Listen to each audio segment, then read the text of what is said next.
Good afternoon. I'm Michael Berry, a book critic and frequent reviewer of science fiction and fantasy. I'd like to welcome you to Tor Books Presents Science Fiction and the Resistance. Please allow me to introduce today's four panelists. Charlie Jane Anders is the author of the best novel you'll ever read about the middle school friendship between a witch and a mad scientist. All the Birds in the Sky recently won the Nebula Award and is now available in paperback. Booyah! Anders was a founding editor of io9.com, the wide-ranging website about science fiction, science, and futurism. As the organizer of the Writers with Drinks reading series, Anders delivers author introductions that put all others, including this one, to shame. Cory Doctorow wears many hats. Science fiction author, activist, journalist, and blogger. He's the co-editor of Boing Boing and is a regular contributor to The Guardian and other publications. He writes for teens in novels such as Little Brother, for adults with Rapture of the Nerds and others, and picks up the graphic novel and business book markets with In Real Life and Information Doesn't Want to Be Free. His new novel is Walk Away, about building a utopia in the wake of disaster. A founder of io9.com, Annalee Newitz is the tech culture editor at Ars Technica, where her work focuses on the cultural impact of science and technology. She's the author of Scatter, Adapt, and Remember: How Humans Will Survive a Mass Extinction. Her first novel, Autonomous, is about pirates, robots, love, and property.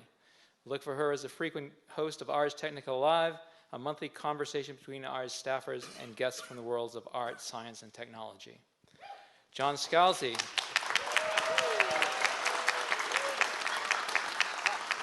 John Scalzi is a science fiction author, online writer, and former president of the Science Fiction and Fantasy Writers of America. His widely read blog, Whatever, has been, quote, taunting the tauntable since 1998. He's best known for his Old Man's War series, 3 novels of which have been nominated for the Hugo Award. And his novel Red Shirts won the 2013 Hugo.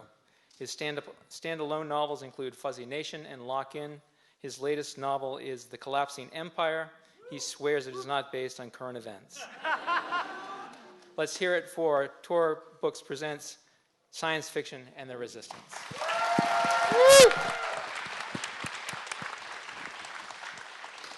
Are we all awake? We were all in New York City this time yesterday, and we were all on the same plane.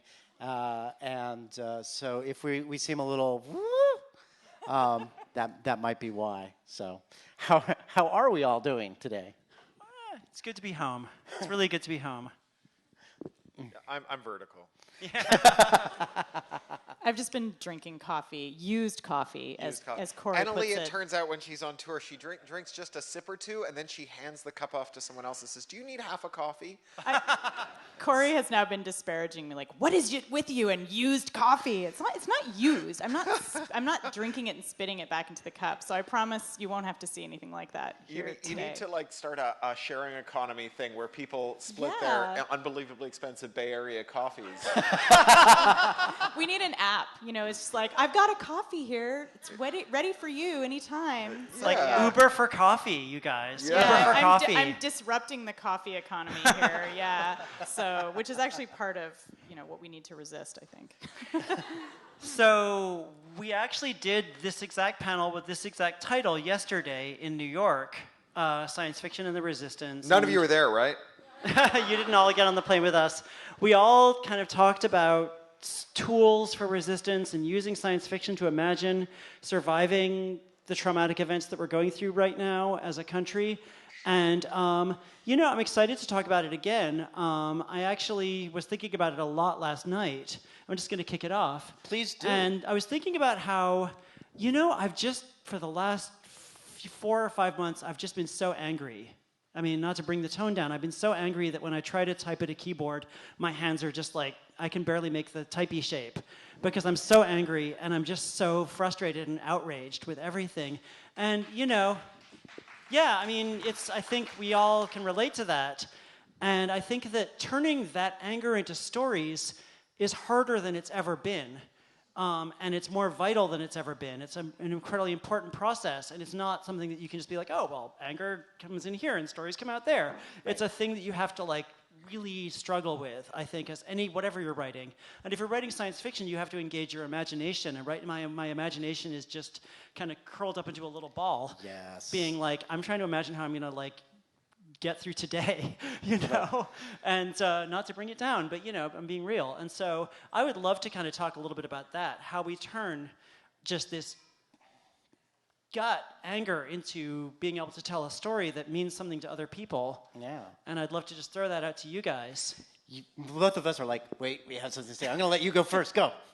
Well, I was going to add to Charlie's sense of anger, and I think one of the things that's been difficult for me as a writer is the sense that it's very hard to intervene as a fiction writer into politics when so much of politics as we are dealing with it now in the US is about creating fictions. And we're having a huge national debate over what counts as fiction and what counts as truth in the news media, which is supposed to be an arena where we basically deal in nonfiction. And that's very, very hard because I think at other historical points, at other points in human history, one of the roles of fiction has been to tell the truth by lying and to allow people to think about political issues in story that are very hard to talk about if we are dealing with the actual realities of whatever regime we're under. And that's why I think, for example, Soviet science fiction is so interesting. If you look at sort of Soviet science fiction from kind of the 1930s up until the fall of the Soviet Union, is that a lot of issues were worked out in fiction that people couldn't talk about openly. But what do you do when you're in the United States and the regime that you're trying to question is also propagating fiction? And when reality television is also fiction, is also politics. And so it's really hard. It's basically fighting fiction with fiction. And so it really, I'm not really answering the question of how do you do it, but I'm sort of refining the problem. You're helping to define it. Yeah. Part of what is paralyzing is how do you intervene in that? When what we desperately need is truth, how do you make your fictional story into a truth that people can use? Not only that, but for me, one of the things is like I wrote in my acknowledgments to the collapsing empire. That I had been late writing the book because there was an election going on and I was just agog, right? And I remember I was at New York Comic Con last year and I was telling somebody, it's like I turned it in late, and she was like, I turned in mine late too. And then an editor was like, in fact, the entire spring line was turned in 4 to 6 months late because fuck, the world's on fire, right? And then when the election happened, there were two things about it that got me. The first was the immediate reaction that some people had was like, "Oh, the art in this administration is just going to be awesome." And because this is Berkeley, I'm going to swear. My first reaction to that was, "Fuck you," because quite honestly. The art of the Clinton administration would have been on fire too. It's like art is going to take care of itself. But meanwhile, the people who are creating the art are all various aspects of angry and terrified and scared. I mean, just the simple fact that, I mean, here's a true thing. The two things that happened to me on the night of the election. The first thought I had was, I have never felt my white privilege harder than I did when Trump got elected. And the second thing is, thank Christ I got that ridiculous book deal from Tor, because I can sit out, the next 8 years. But everybody else I know is, in that situation, and I'm in that situation too. I just had to ask Tor for another 2 weeks for Head On, just as insurance, because every day I wake up and I'm like, all right, I'm going to write a chapter. Let's look at Twitter. Oh my God. And so part of the question for me is, there is no doubt that I and other creative people, our response is not curl up in a ball. We're like, all right, motherfuckers, is this what we're going to do? We're going to do it, right? But there's the difference between saying, yes, we are absolutely going to be part of the resistance, and the day-to-day onslaught of, here's today's shit. Oh, and here's more. Oh, and it's 5 o'clock on a Friday, so let's dump all the shit so you can't do anything for your weekend.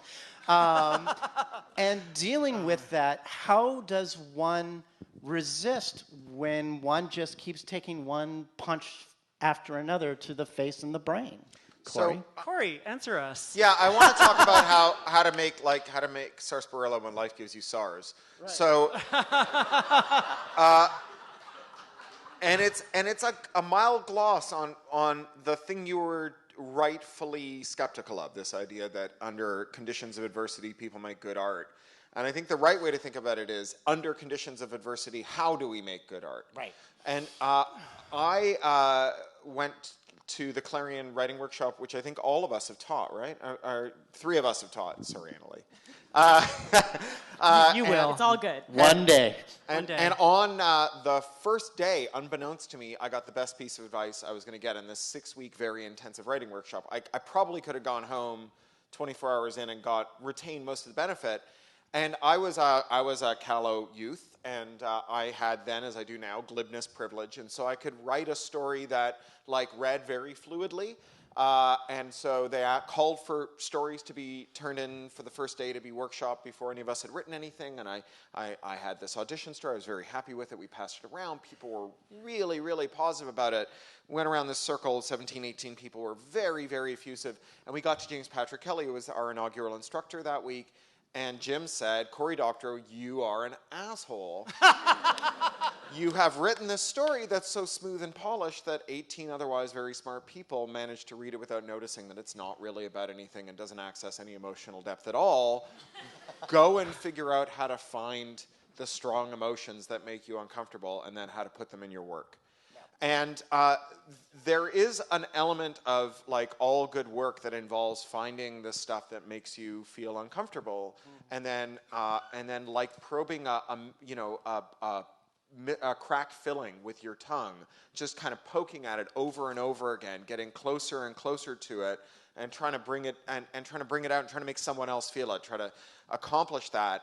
And I'm interested, John, in your reaction, because it's funny, because I spend a lot of my time in the same doldrums that you're describing, only because I work on all these policy fights where we're hopelessly overmatched and where normally we lose except for when we win, and it's always very improbable. And I spend a lot of time just feeling like, oh my God, it's us against the universe and the universe is winning. Mm-hmm. And what's really funny is I've seen you, John, both in person at events that we've done together and then online. You have this kind of Six Sigma limbic system where you can be in a situation in which people are furious with you and you appear to be not experiencing any fury, like you're not mirroring that fury, you're just enjoying it. And so what I wonder is what is it about this kind of strange, this different way that we both deal with things, where I spend a lot of time thinking, oh, it's all going to shit, and you spend a lot of time thinking, well, we'll probably steer clear of it, it'll be okay. And then when it's going to shit, I'm like, well, it's just still going to shit, and you're like, oh, it's really going to shit, what are we going to do?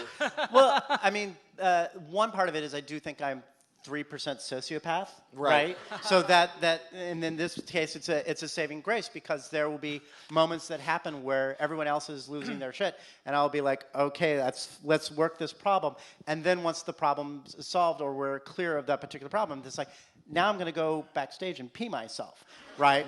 So that is one advantage. But the other thing, and I was having lunch with Cameron Hurley and Toby Buckell about a month ago, because we all live in the same area, and we say, let's have lunch once a month and check in and stuff like that. And so we were talking about events, and I was doing the scenario where I was like, this is all crap, but here are the things that we can be optimistic about. And Cameron Hurley just looks at me and she says, yeah, but optimism is your brand. And she's not wrong. And part of the reason that optimism is my brand is partly that's just my brain, because my brain is, how do I spec this out? But part of it is, and it's an acknowledgement. Part of it is straight white rich dude, right?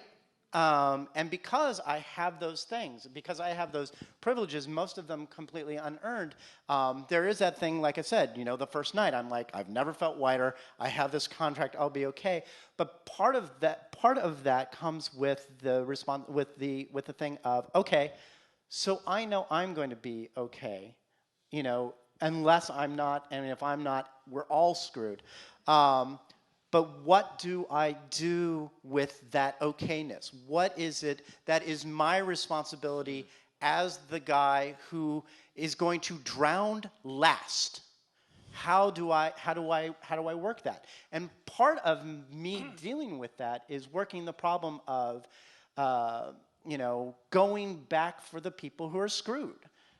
Coming back and saying, I know you're not going to listen to this person because for whatever reason you've decided not to listen to them, but I can stand right here, motherfuckers, and tell you something, and you cannot ignore me because I am who I am. And that's the thing that gets me through the day, because oddly enough, the thing that makes me drown last is the thing that means I can say things that other people are shouting at the top of their lungs, but people are choosing not to listen to. They fucking have to listen to me. Yeah, and so I want to kind of drag us, since I started us on this kind of downer note, I want to kind of drag us back to the topic of science fiction and the resistance. And for me, actually the advice that James Patrick Kelly gave Cory is advice that I think about a lot, although I never got that particular advice about write the hard story, write the story that scares you, write the story that goes to places that you emotionally are kind of having a hard time dealing with and inhabiting. And I feel like, one of the things that I love about writing science fiction is that it is this powerful act of imagination. It is, you have to kind of reject the world that we are all stuck in, one way or the other, in order to create a science fictional version of it. And it's almost like a muscle, I feel like.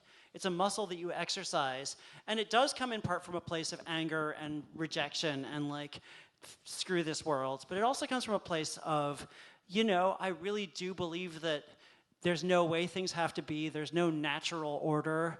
And, for me, I'm going to repeat what I said yesterday, which is that part of what I love about writing stories is imagining people surviving, imagining people who get through it, people who keep their hope and their optimism in the middle of unbelievably bad circumstances at some points, sometimes, and just people who have these powerful emotional journeys that aren't purely defined by the evil government they're living under, but they have lives outside of that, and I think that that's something that you can do in science fiction.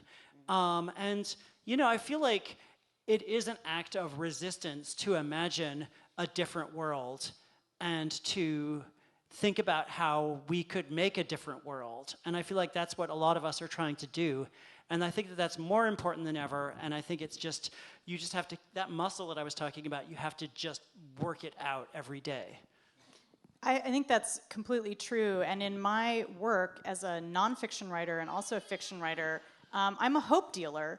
My previous book, which I think is going to be for sale out there, is an optimistic book about mass extinction, which a lot of people find confusing. But we are in the early stages of a mass extinction. There have been mass extinctions on Earth before. And part of what I wanted to do in this book, which is a speculative work, but is also completely grounded in science and is about kind of the state of the art in science around looking at what is a mass extinction, part of what I wanted to do was get people to step back a little bit, get out of the immediacy of the everyday, these problems, and think about deep geological time. Just cast your mind back 500 million years, which is kind of, we think of that as a cool time for life because that's when multicellular organisms came along, and we're super into that because we're multicellular, and we don't whatever, you don't like single-celled organisms, well, whatever. They're gonna take over eventually, so. But what I do in my fiction as well is try to give people that big picture and to look at how, in my nonfiction, how other species survived mass extinction, because not everyone dies. And also, how will we make it through to the future from this place that we're in now, which is a really dark place, both politically, but also it's a dark place physically, environmentally, partly due to our own interventions into the ecosystems around us.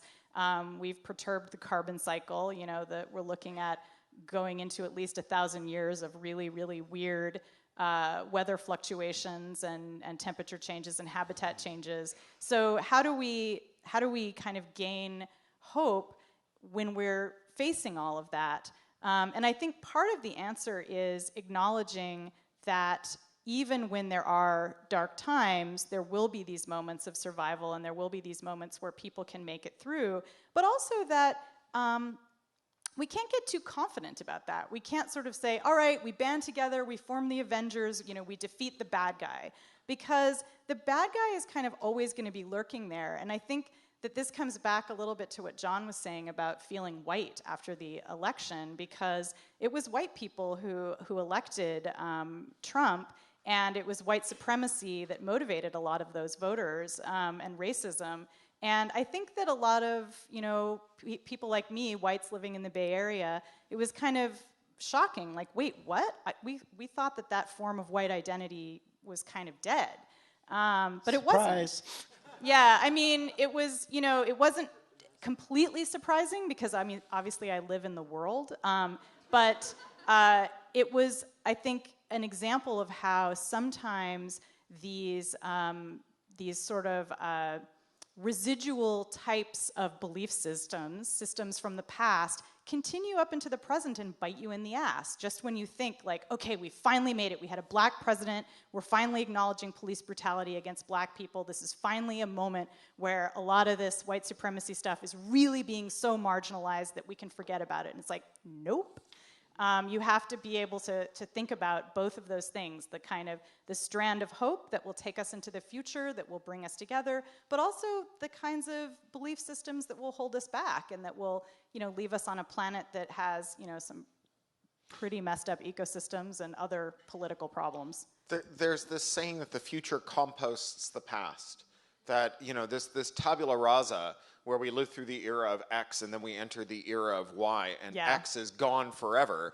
It's not true. I mean, we have more light opera now than we did 100 years ago. It's just been so eclipsed by other forms of media that it seems comparatively small. And that's true of lots of other things that we thought of as dead and which are alive and well, mechanical watches and whatnot. And records. Novels. Records, novels, yeah, indeed, right? And you know, there is this, we said yesterday on the panel, and I thought it bears repeating, that world building is political and politics are a form of world building. That when you say, you know, in the UK it's interesting, they call party platforms, they call them manifestos, which I think is a rather bald but refreshing bit of honesty. And when you say, here in my manifesto is the world we're going to build, you're doing something between writing a D&D module and a prospectus for a novel to kind of explain a thing. And oftentimes there's a bit of magic underpants gnomes thinking where it's like, step A, we are here. Step 3, this is where we're going. Step B, who knows? Yeah, question mark. But somehow I will get us from 1 to C. Yes, 1 to C.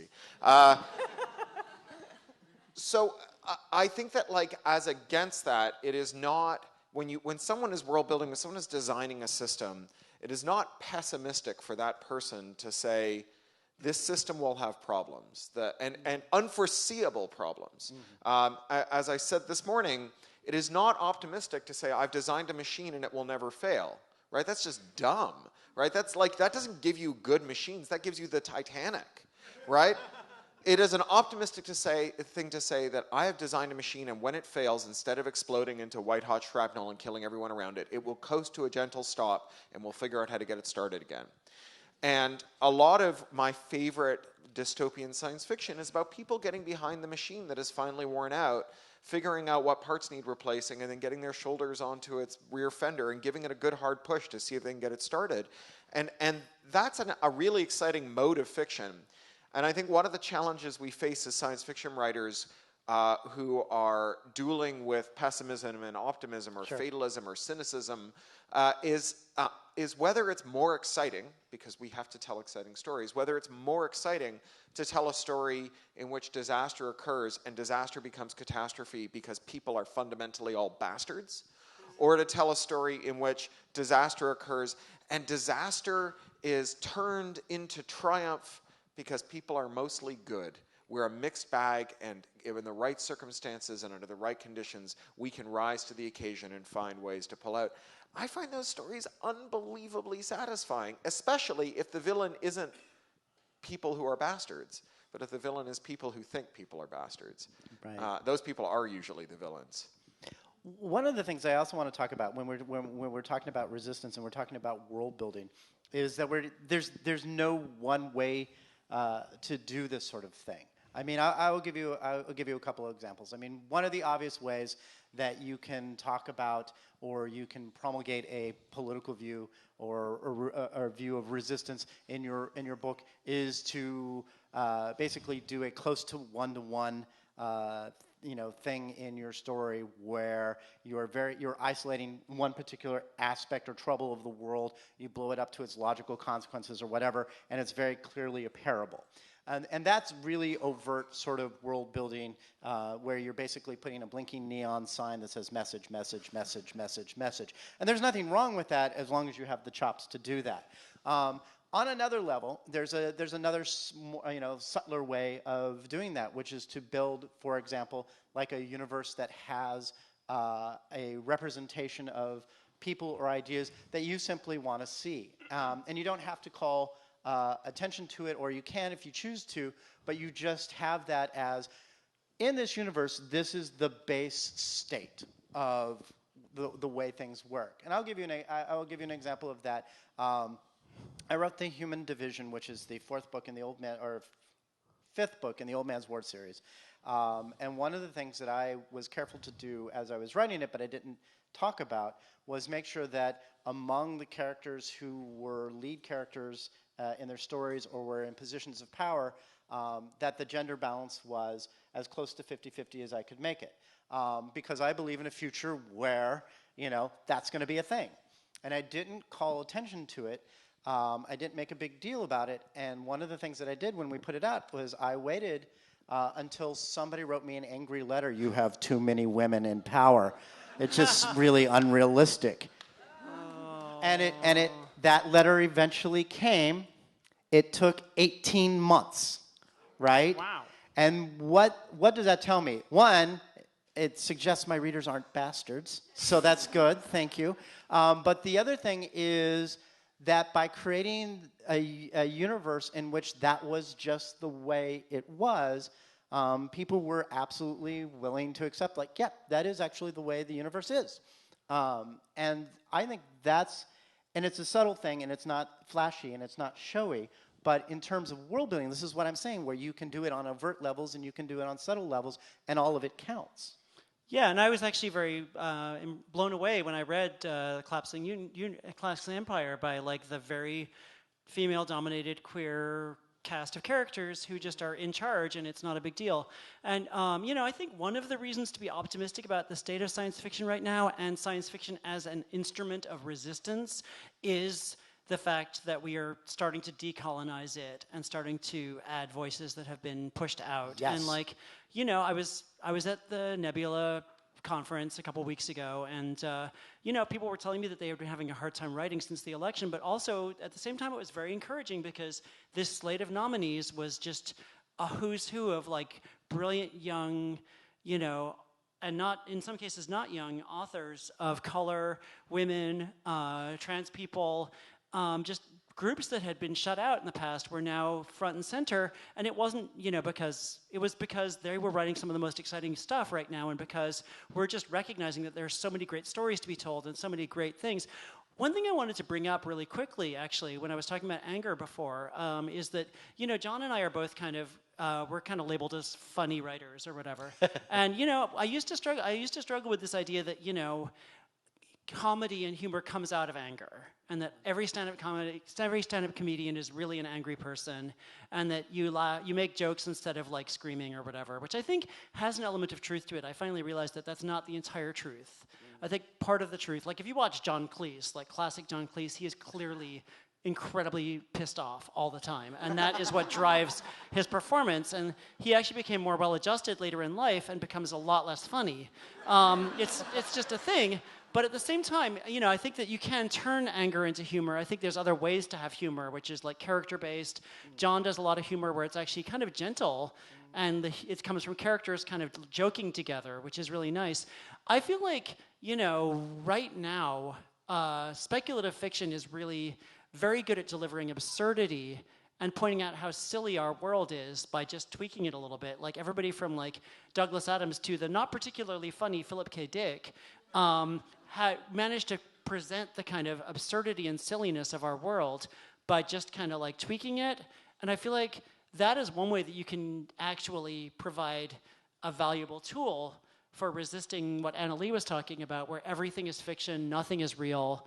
You know, we can't even agree on up and down or, you know, any basic things about the state of the world. But, you know, if you can just take it to an absurd extent, and I was moving away from absurdity and silly, like really silly comedy, but I feel like actually that's one of the most, coming back to it now because I'm realizing it's one of the things that you can do that's actually can be really powerful. So I want to name check a writer who built a career on letting his anger with politics turn into stories that still resonate today, and that's Rod Serling. Oh, yeah. You know, sure. Whose whole career was built on like being angry at McCarthy, and where he danced on a knife edge of being canceled or being hauled up in front of a committee or being blackballed through the whole time. And it's kind of a template for exactly how much longer those stories can last than even we don't remember the name of the person who made Rod Serling angry anymore, but we remember the stories Rod Serling's told about it. They continue to resonate to this day. Sure. And you know, that process of turning fear and anger into really compelling stories is one of science fiction's signature motifs. William Gibson often says that Neuromancer is not a dystopian novel because he wrote it in 1984 or 1983 and published it in 1984, and he said it in like 2010 or whatever, and there had only been one limited nuclear exchange. And he said, you know, if it were a pessimistic novel, all the great cities of the world from the perspective of 1984 would just be blowing clouds of radioactive ash. And he did a really optimistic thing against that backdrop, which is he told a story in which networks and computers became more fierce, more totalizing, more ubiquitous, and in which, famously, the street found its own uses for things, in which if they became tools of resistance. Really quickly, and then, super quickly. I just wanted to add to that, you know, when Neil Gaiman and Terry Pratchett were on tour for Good Omens, Terry Pratchett famously told Neil Gaiman, never forget, anger gave us this book. Anger created Good Omens. And I feel like... Yeah. What do you feel like? I feel like that's something, you know, that's a hilarious, fun book, but it comes from a place of rage. I was going to add that rage doesn't always lead to humor, which I think it is a very productive place for it to go. But one of the other parts of rage is sadness and sorrow. And I think a lot of times when we kind of peel back our anger, that's the feeling that's lurking underneath it. And I think that we sometimes forget how much sorrow is an important political tool. And I'm not talking about the kind of sadness that's paralyzing, where we're like, I'm just such a bad person, you know, like I helped ruin the environment because I'm a human being, and so therefore, you know, I should just flagellate myself until I die, which is sometimes the position that people take. I'm talking about the kind of sorrow that's productive, where you realize that you fucked up, and you say, all right, I figured out the problem, whether that problem is a political problem or screwing up the environment, and you say, and now I'm going to fix it. And I think that a lot of great science fiction comes from that place of looking at how humans can fix their own problems. And I feel like one of the things that's really paralyzing for us right now politically is feeling like we can't fix our own problems, that we just need to sit and feel guilt, and just that's what we should do because we've just been so terribly naughty. And no, I mean, the appropriate response to doing something wrong is making it better. And that's why I think a lot of, yeah. No.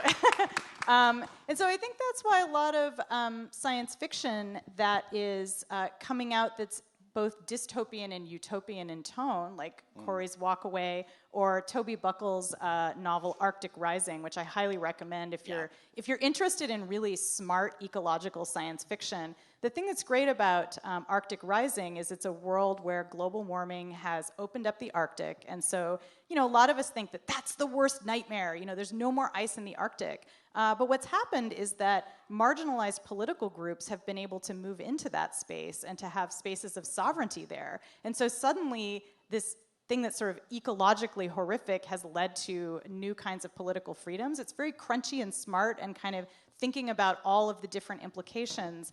And at the same time, characters are struggling with how do we kind of fix the environment as well. And I think that, again, having that aspect of acknowledging the mistakes we've made and trying to move beyond them with our world building is really important. So I think we should laugh. I think we should make fun of ourselves. But I think we should also take that moment to feel really sorry and then just frickin' move on.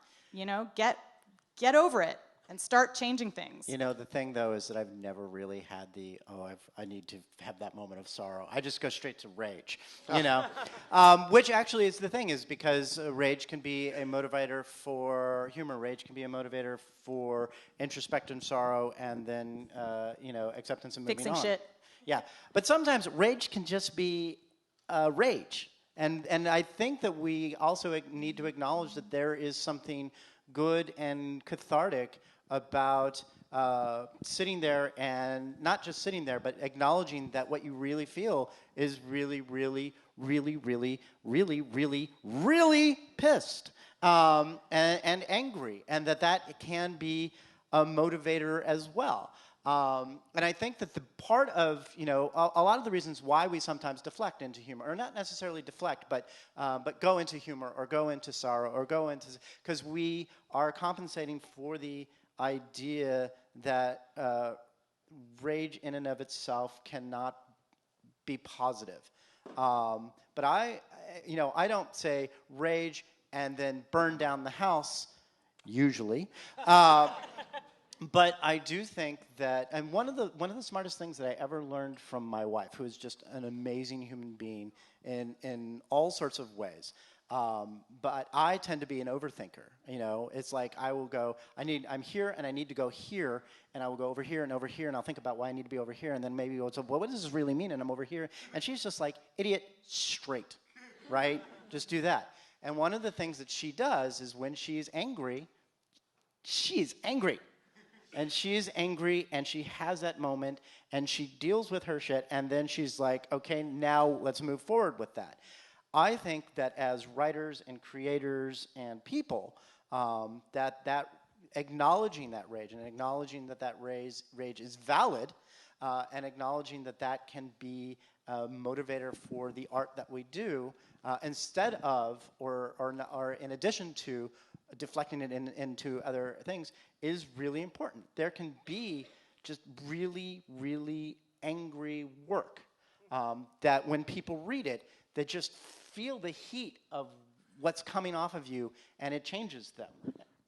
Sorry, Annalee, you go ahead. Oh, I was going to say, I think that there is a lot of great work coming out now, like Kelly Sue DeConnick's Bitch Planet, which is completely motivated by rage, like front and center, and it is incredibly transformative, and it is really awesome. Sorry, that was all. I was going to talk a bit about different modes of apocalypse and salvation, apropos like whether or not humans should feel ashamed for being humans. Sit in the corner. I am not going to apologize for being human. No, me neither, right? And that's, I think, at its best, science fiction and the political left have been Promethean. They've had the idea that humans are the solution. If humans are the problem, then humans are also the solution. That we don't have a problem with too many humans. We have a problem with not good enough ways to organize the humans we have. And that the way that we do that is by adding technology. And if the technology doesn't work, then we humans steer the technology until it's better. That has been a historic mode of a kind of triumphant left-wing and science fiction and sometimes right-wing view of the future. And against that, starting with the kind of pastoralist, but especially picking up steam with the environmental movement, has been an idea that the solution to humans despoiling the planet is that humans are a problem and can never be the solution. And that the way that we get to a solution is by reducing humans to whatever the carrying capacity is, which we make up a number, and then we multiply it by a big number, and it turns out to be an even bigger number, because any imaginary number multiplied by a sufficiently large number is also very large. And we declare humans to be like shameful on the earth, and it creates a certain kind of smug satisfaction in post-apocalyptic stories, first of all, in which we are radically depopulated, but also in which humans, in the absence of society, kind of turn into total jerks. And there is something Promethean about writing a story and imagining a future in which our pastoralism is reclaimed by figuring out how to live together in big cities so that we don't need to eat up tons of habitat with like tract housing, and instead we find super efficient cooperative ways to live in really dense environments, and in which we use technology that works for people instead of for transhuman immortal life forms called limited liability corporations that use people as their inconvenient gut flora, so that we take things like GMO crops, and we figure out how to grow plants in much more condensed environments with fewer energy inputs that also do environmental remediation, instead of saying, well, we're going to grow everything in this kind of faux 17th century pastoralist way that we call organic, that involves using ever larger tracts of land to feed people. And then when we point out that that's a problem, we say, okay, we'll just get rid of 4 billion people and the problem will be solved. And I really like this corner that we've turned, I think, in some of the way that we think about our future, and this return to this idea that the problem isn't technology, the problem is our relationship with it. The problem is allowing technology to be declared to be an inevitable force of history instead of a thing that humans make and humans steer. And I talked about it a little on the panel this morning, but I'll repeat it. Ada Palmer is this historian that we all know who writes novels for Tor. She wrote this amazing book called Too Like the Lightning. Too Like the Lightning, thank you. And she runs at the University of Chicago. Every year she runs this exercise where her undergrads have to spend weeks gaming out the election of the Medici's Pope. And she assigns them all roles.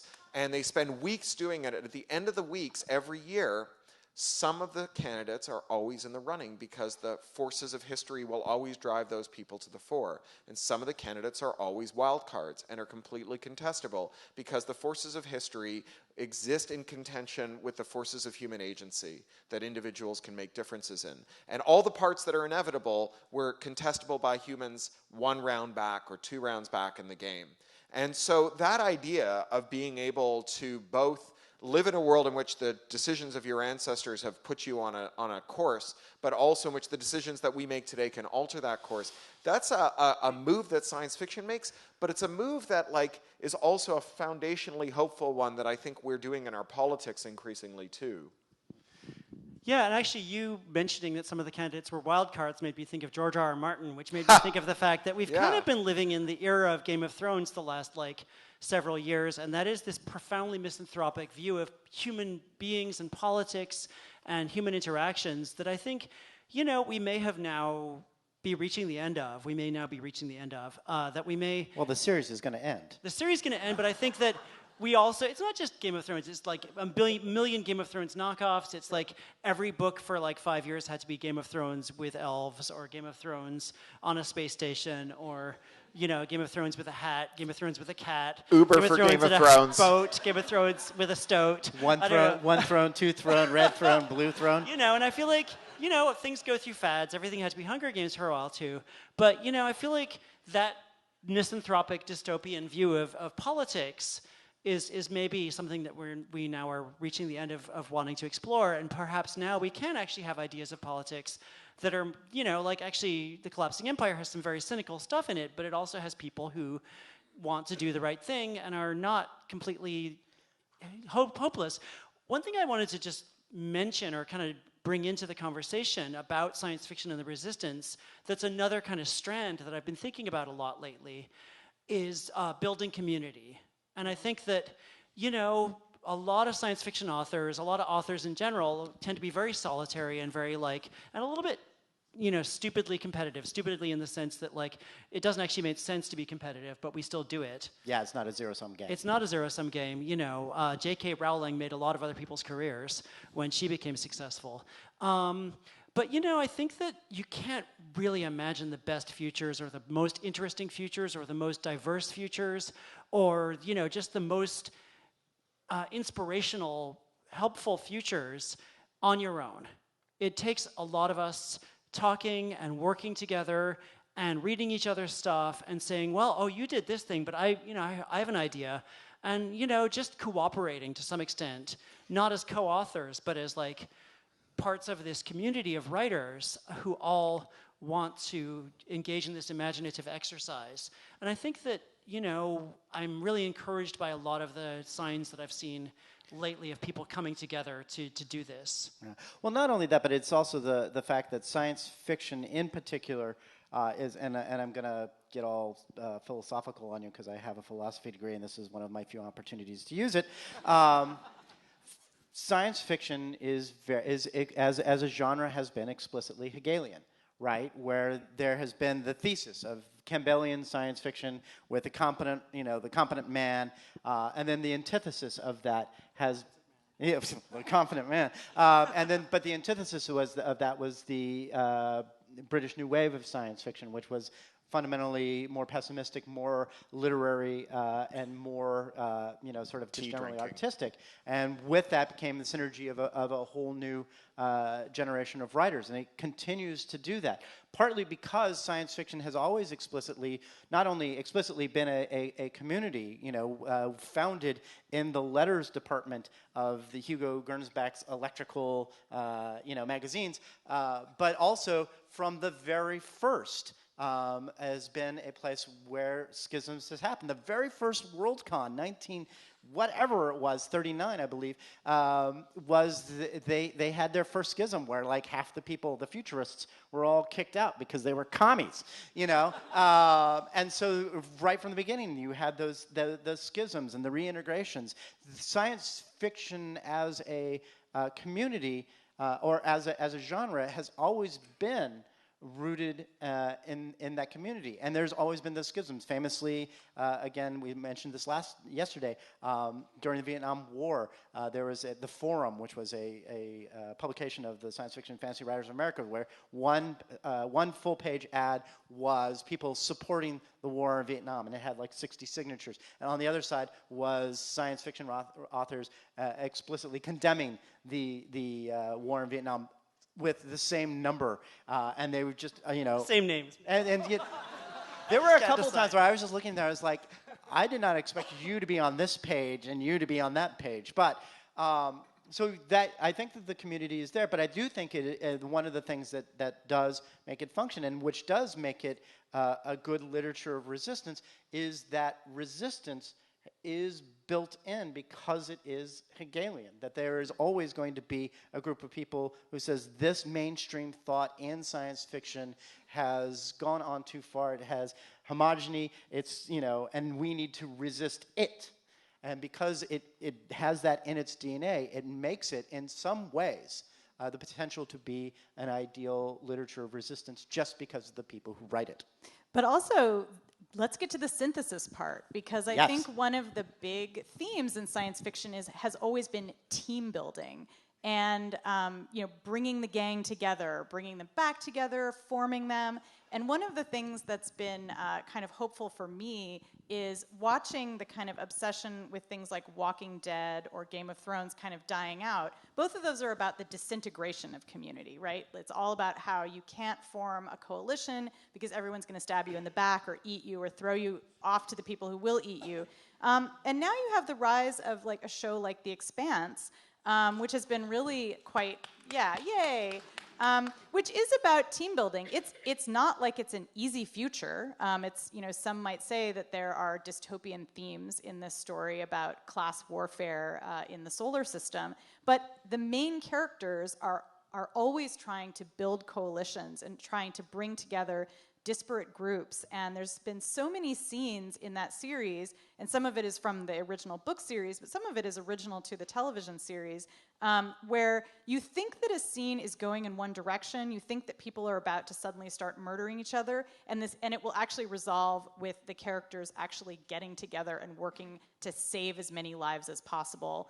And I think that that is a very strong theme in science fiction, and I'm going to say something that might sound a little counterintuitive, but I think that the trend toward superhero narratives, which are about bringing together multiple heroes as a team, can actually be part of that turn away from the kind of disintegration of communities. So, say what you will about the Avengers, the Justice League, the X-Men movies. I mean, they don't always work as films.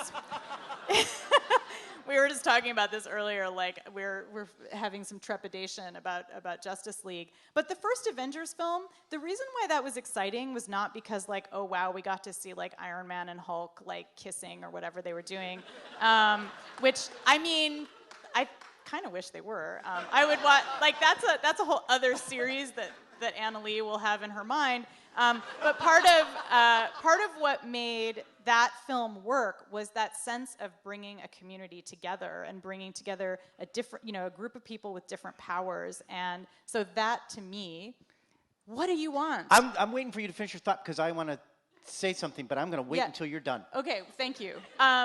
All I was going to say to finish off, as part of this team exercise here of all of us talking about this together, is that this is, again, something that science fiction has always done really well as part of the genre, is imagine what it's like, not just to bring humans together, but to bridge worlds, to bring humans together with non-humans, to bring humans together with non-human animals that we have learned how to uplift, for example, although not in the Planet of the Apes movies, too bad. But that would be great, and that is a kind of strand in science fiction. And also bringing humans together with artificial intelligences. And so I think that, again, there's all these ways in which science fiction imagines bridging boundaries, crossing borders, eliminating borders, which I would love to see happen one day in the real world too. So that's a utopian strand in science fiction, which can be a hard road. And I think the idea of a hard utopia or a hard-won utopia is really important to keep in mind. Okay, now what were you going to say? The thought that I had as she was talking about Avengers, and then she talked about the Iron Man and Hulk kissing.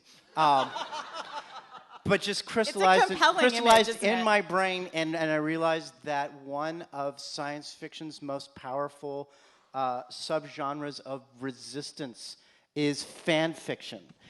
And yes. Because it is literally, we want these stories, and you won't give us these stories. For whatever reason, you're not going to give us these stories. So screw you, we're going to make these stories anyway, and Bruce and Tony are gonna kiss the whole night long. So right? And the result of that is, and that is a fundamental thing of what we was talking about the synthesis thing, of that you get people who are engaged in science fiction, who are writing science fiction or fantasy, and who are saying, this is a road I want. This is a road that I'm going to forge. This is the world I want to see. And in one sense, it's just about Tony and Bruce kissing. But the fact that we're just sitting here going, oh yeah, Tony and Bruce kissing, that's awesome. We could not have done that a quarter century ago, and a lot of the fact that we can right now, to some extent, can be laid at the feet, very positively, of the fanfickers. So all you fanfic writers out there, yes. And I wanted to add one more thing before Cory says something, which is that the other part about fanfic that is so terrific and that has changed the genre so much is that, especially early on in the 1960s and 70s, a lot of fanfic was written by women, and it had romance themes. And romance had traditionally been anathema to science fiction because there was this notion that sci-fi was for men and men don't like romance, both of which are not true. But that was the kind of stereotype of who men were and what science fiction should be. And so I think that as fanfic has become more mainstream and as it has entered into the genre and that writers of fanfic have entered the genre, romance has become a bigger and bigger part of science fiction, and that is also a form of utopian resistance, because again, that's a way of forming a coalition, that's a way of prioritizing love, it's a way of thinking realistically about how humans work. And so I just, again, this is just to say that I think the fact that fans have gotten so involved in the genre has really been transformational. And Cory, what did you want to say? Sorry. Well, I wanted to talk, in fact, you've nicely teed up the thing I wanted to say. So Excellent. It's true that science fiction writers have often competed with one another, and that there's often this sense that, well, I invented that, who are you to go and remix it? And yet at the same time, of course, everything that we've invented by remixing something someone else made. And, you know, when we're honest with ourselves, we know this, right? But when we're dishonest with ourselves, we engage in the Lockean fantasy, which is that the thing that you made was like plumbing that was lying around for anyone to take, and then I mixed it with my special labor and turned it into, you know, a butterfly. And that's not for anyone to catch. That's, you know, butterflies aren't plumbing. Butterflies are beautiful butterflies. And of course, eventually they fall to the ground and they decompose and become plumbing somehow for the next person. I'm really confused. And So confused. what it's a very clear metaphor. If It you all just, goes back to single-celled organisms, okay? yeah, single-celled So the point being that this like kind of Lockean fallacy of when I do it, it's art, and when you do it, it's theft, is something that science fiction at its best is really good at pointing out, because one of science fiction's cool moves is imagine a Martian looking at the Earth through a telescope and trying to figure out why, when, you know, Edgar Allan Poe invents detective stories and then we all write detective stories, that's okay, but when someone takes Gone with the Wind and rewrites it from the point of view of the African American enslaved people, that is a copyright infringement. Which part of inventing the entire genre of detective stories is not worthy of special protections? Or contrary-wise, if that isn't, then why is the preciousness of dead Margaret Mitchell allowed to stop the living authors from expressing themselves? So this is a great move. Now, what's really funny to note about this is that science fiction writers, even though we are capable of writing the stories in which we elevate ourselves out of the kind of muddle of our jealousy and pettiness and, you know, mean-spiritedness and self-serving bullshit, we then fall prey to it, which is really interesting, but our readers read it and they go on to create fanfic. Yeah. And then they fall prey to it and go, why are you ripping off my fanfic? That's my fanfic that I made by ripping. And it is this amazing circle of both rationalism and self-serving crap that we are engaged in that, like, maybe gives us hope for the future. Humans, man. Yeah. Yeah, so I have a slight change of topic. I've had the same conversation like multiple times lately, where I've been talking to other authors and they've said, I'm having to work really, really, really hard to make my villain in my story or my novel not basically a copy of Donald Trump. And it's not because they set out to put Donald Trump in their story. It's partly because all of the advice you get on how to create a compelling villain leads to Donald Trump. I mean, it just does. Like, at least to some version of Donald Trump. And also just that he is everywhere right now, and it's really hard to shut him out. And the reason why they don't, okay, we're going to have questions in a minute. The reason why they don't want to have Donald Trump as the villain of their story is not because they're afraid of offending his followers, because most of these people don't care about that. It's because they don't want to be too on the nose. And I've wrestled with that a little bit myself. I have a novel that I just finished, and there are a few bad people in it, or people who are kind of a little bit sociopathic, and they got a little bit of Trump in them. I've got some other stories I'm working on. I think it's almost inevitable because, again, the thing of like all of the advice on how to create a compelling villain does lead to some version of that. Someone who thinks that they're doing the right thing, someone who is very delusional and self-deluding, and someone who is, you know, an egomaniac. Those are all qualities that make a really, really strong villain. The other thing I was going to say super fast that I said yesterday is that you can also, instead of writing the like fuck Donald Trump story, which I'm all for that, you can write about larger themes, which I think we all are doing, of like, how do you create a fair society? How do you solve the problems of technology? How do you live on this planet, or whatever planet you're on, in an ethical way that don't have, like, that are much bigger and broader than how do we get rid of this asshole? you know, and I think that that's also a very political act. Sorry. Yeah. Well, and to wrap that up and then get to the point where we're going into the questions, I think you bring up a really important point, which is, and this is true, I've said this before, and I'll say it again many, many times, all science fiction or fantasy is about another time, but the people who are writing it and the people who are reading it live now. So of course, you know, the science fiction writers and fantasy writers and speculative writers are going to be thinking about Donald Trump just in the same way they would be thinking about, you know, someone like Obama, you know, 8 years ago in a different way probably, but, you know, or George Bush or Ronald Reagan.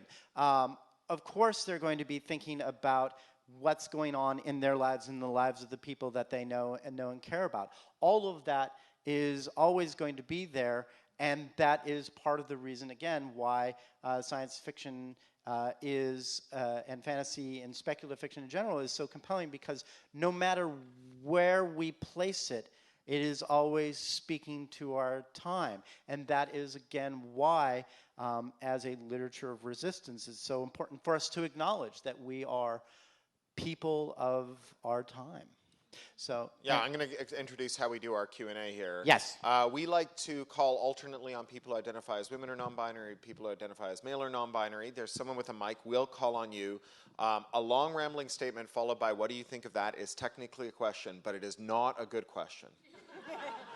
Can we open with someone who identifies as woman or non-binary, please? Hands up. Yeah, back there, back row, mic runner. Middle of the back row of the first section, middle section. Right there, where you do, right over there. No. Oh, never mind. okay, that's fine. Oh, we were pointing at two different people. Yes. Okay. Sorry. And I apologize if we misidentify someone's gender identity. We're going to let you run that. All right, I'm Hi. in Karga. Hi. Thank you so much. So a question is related to what you're talking about, villains. So when I think about the resistance, I think about the characters that have made me feel, have embodied resistance. Obviously, you know, Star Wars and all of that. And so I'm thinking about what do you guys think about characters and how you set your characters? Do you do it differently now than you did pre-election? I'm for character. And I don't think that I do them particularly different. I mean, what I do think about are circumstances that are different because, again, we're living in the world that we do now. But I've always tried to have, speaking for myself, and the other folks up here can speak for themselves, I've always had to have them try to deal with whatever they're dealing with in a as realistic way as possible, given who their characters are supposed to be. So that doesn't change. Too much. Yeah, I mean, I said yesterday that I hope everybody who grew up reading about Katniss Everdeen wants to be Katniss Everdeen when they grow up, and I hope that happens. I don't think my approach to character has changed that much because it is really about the thing that Cory was talking about, getting to the emotion, getting to the personal stuff. And if I let the extraneous, you know, world politics stuff get into that too much, I end up with someone who's a cipher and not a real person. So that's something that I try not to do. It hasn't changed that much for me either, but what I will say is that for me, and I think for a lot of us, what feels like the kind of character who I think of as being one who resists well and makes my heart kind of swell when I see them is someone who always reaches out for other people and brings them along and never does it on their own and maybe admits that they can't do it on their own. And so to me, that's the feeling of like true heroism when I see that happen. I'm writing a third Little Brother novel, and I started writing it before the Trump campaign kicked off the 2016 election cycle. But it was informed in part by things like the proto-Trumpism in Turkey and in other places, you know, Poland and Hungary, and in the UK. And I am writing a point of view character who has sold out completely and who's thinking through how she got there and who does a lot of things around the periphery to try and make herself feel okay about having sold out and is confronting the fact that, you know, if you do wickedness all day long and then try to redeem yourself with goodness, it's not a balance sheet and that they don't balance out and the one stains your soul no matter what and is trying to work it out. And it's a tough book, but I feel like, and I don't know how it ends, but I feel like she's going to get a hell of a redemption or a comeuppance or both when we get to the ending there. A redumpance. Yeah. Redumpants. I think I had one of those once. Gentlemen, That's after used coffee. right? I can't see who that is with their hand up. Is that Art? Back there with the blue tartan shirt. That yes, Yeah. you sir. Yeah, sorry. Tartan. Tartan. What would you call it? It's a plaid. Plaid. Plaid. All right. Plaid, yes, yes. Tartan plaid. is fine. That works. I just wanted to ask you guys a questions concerning, I guess, science fiction writing, and we're talking about the resistance, right? Well, it seems like right now we're talking about the resistance because we have Trump and Trumpism. It's come into play. But I just came from a couple conversations before this with like Alicia Garza and Stephen Phillips and people who are been part of who are in the Black community, right?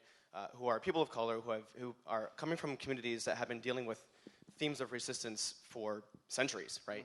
Yes.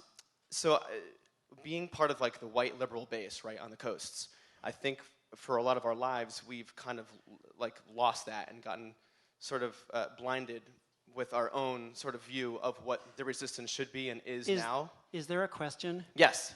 So Sorry. No, it's getting there. Sorry. So what I wanted to ask was, in terms of like science fiction, you know, we talk about things like being colorblind, and that's we got to. No, we do not. Right. No, we do not. That's what I'm saying. Like, you know, we have to recognize that no, there is color. There are different genders, and there are different people who need to be uplifted and supported. And the question is. And the question is, in science fiction, do you see that in your writing or just in general in the writings that are out there? Do you see that as translatable to the main base of readers who might be coming from the white liberal base? Why would we care? I mean, quite honestly, if you're writing something that is not necessarily for the white liberal base, that doesn't mean that there isn't an audience for it that is not someone who's going to be affected by it. You don't have to think about the white liberal first. And I can say that because if I can live on the coast, I live in goddamn Ohio in a county that wins 78% for Trump.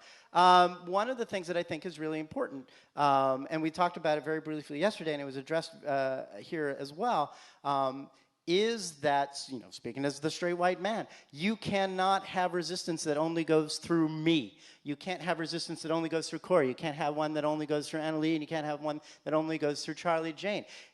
Everything we write does not have to be translatable to everybody else. There can be things that are written that are not for me, because I will look at them and go, I don't know how to approach this. We are not at the apex of political or social thought. And the more that we don't recognize that, the more we are vulnerable to, you know, failure. So quite frankly, if Nora Jemisin or Nisi Shaw or Daniel Jose Older write something, the first question to ask is not, what will the white liberal think? Fuck the white liberal. Let that audience, or that work find the right audience. Next. Yeah, there. Yeah, blue scarf. Thank you. Next question. So, as a brown woman from the Global South who reads and loves all of you, thank you. But, John, you started answering my question, but the question is, given it's about resistance, who are the Black and people of color science fiction writers you read? Well, I mean, I'm in love with Nora Jemisin's writing in a way that's probably not healthy, but I mean, everything about her is fantastic. Nisi Shaw's Everfair is tremendously wonderful. Needy Okorafor is great. Ken Liu, whose fantasy series is fabulous, and I'm going to stop talking now so everybody else can suggest people. Yeah, I mean, we were just hanging out with Cecilia Tan yesterday, who I think is a very underrated science fiction writer. I was lucky enough to go to Hong Kong recently and hang out with a bunch of mainland Chinese authors who are doing incredible work that I feel, it's being translated into English largely by Ken Liu. And Cixin Liu obviously is in the forefront of that, but there's a lot of great people in mainland China right now who are writing incredible stuff. There's just so many great writers right now who are breaking out, and I feel like it's a really exciting time. Yoon Ha Lee was on the Nebula ballot. His stuff is amazing. Just so many great people. Saladin Ahmed, who's a great fantasy writer. The sequel to his novel is coming out finally. I'm very excited about that. Charles Yu, who writes sort of literary science fiction that's hilarious. I love his work, and he also worked on Westworld as well, which was really great. So yeah, I mean, like Charlie said, there's tons of others. Do you want to like? I grew up with Nala Hopkinson in Toronto. Oh my she God, is amazing. yes. Yeah, is always she's amazing. You fantastic. Californians are so lucky to have got her now. And then my former recent writing student, Alicia Wong, is killing it. Oh my God, yeah, Alyssa. And also Amal El-Mutar, who won a Nebula just recently. Yes. So she's coming up, and there's tons. We could be here all night. Oh yeah, I mean, we Elia really Dawn could. Johnson is another great Oh my up-and-coming God, writer. yes. Yeah, love her stuff so much. All right. Person down here, brown jacket. Yeah.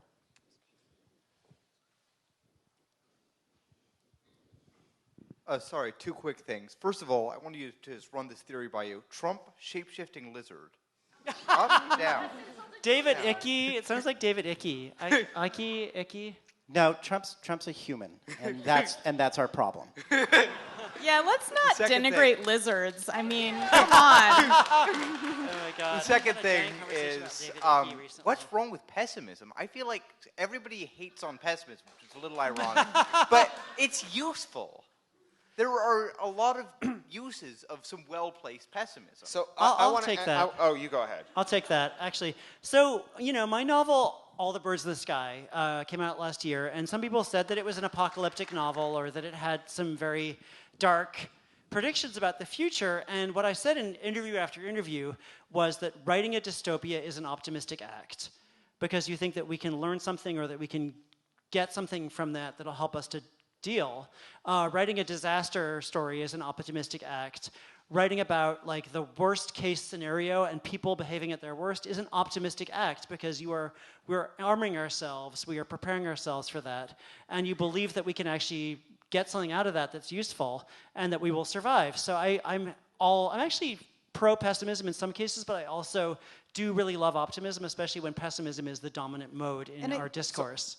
I want to say that I think that optimism and pessimism are the wrong frame because they're both predictive. They both make predictions about the future. We're not fortune tellers. No one knows what the future will be. The future is contestable. It matters. What we do changes the future. So fuck prediction, right? Fuck optimism and pessimism. Hope, though, is the belief that if you take any course of action that materially improves your situation now, that having done so, another course of action that might improve your situation further might become apparent, right? Hope is why when your ship sinks in the sea, you tread water, not because realistically you have a chance of being rescued, but because everyone who was rescued treaded water until rescue arrived. It is the necessary but insufficient precondition for progress, right? And so hope is what gives you the strength, not just to kick until rescue arrives, but the strength to put someone else's arms around your neck and kick for them too if they've lost hope. And so I'm all for hope, but fuck pessimism and fuck optimism.